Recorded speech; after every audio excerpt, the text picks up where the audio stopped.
Certainly see this as yet another example of His grace, which we don't deserve. A random act of benevolence which we haven't earned, but have been granted free of charge.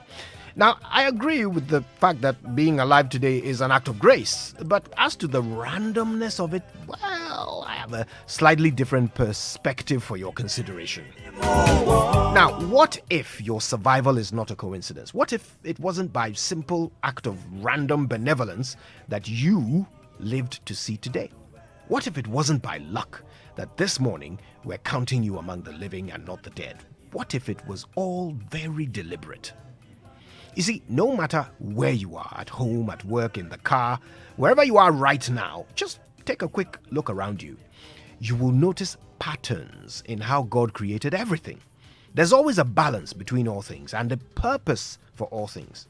From the tiniest ant to the largest whale, from the smallest atom to the widest ocean, from the most minute molecule to the most magnificent mountain, every plant, animal, and organism is playing a role in keeping the world turning perfectly on its axis.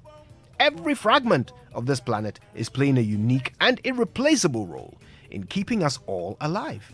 Remove just one element and we all come crashing down.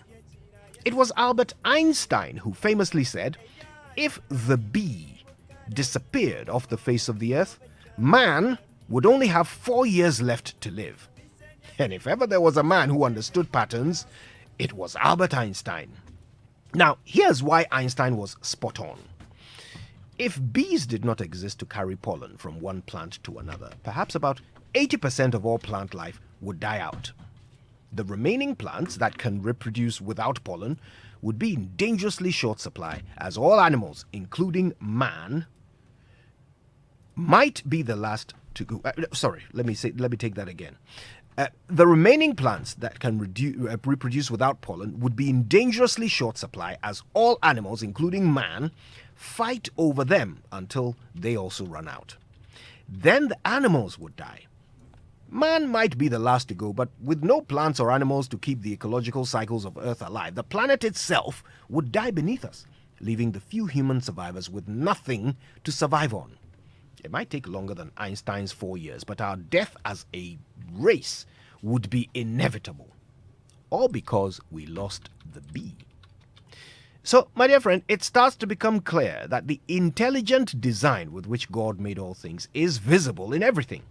He didn't just make us as individual miracles, He connected all His miracles to each other.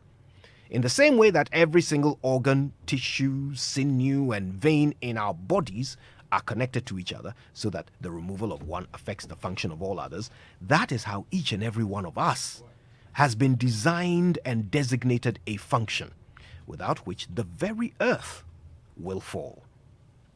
I want you to think about this for a minute. You are alive today. It is a miracle, but it is not random. You have been preserved for a purpose. You remain for a reason. If God has not taken you away yet, it's because without you, we all die. That is the thought I would like you to approach the rest of your life with, however long or short it may be. Whoever you are, whatever you do, whether you are rich or poor, educated or illiterate, employed or unemployed, married, single, divorced, orphan, parent, child, Christian, Muslim, black or white, please know that you are here for a purpose. And the world will not survive unless you fulfill that purpose. That makes you the most important human in the world. Act accordingly. My name is Kojo Yankson, and like you, God's plan cannot work without me. Good morning, Ghana.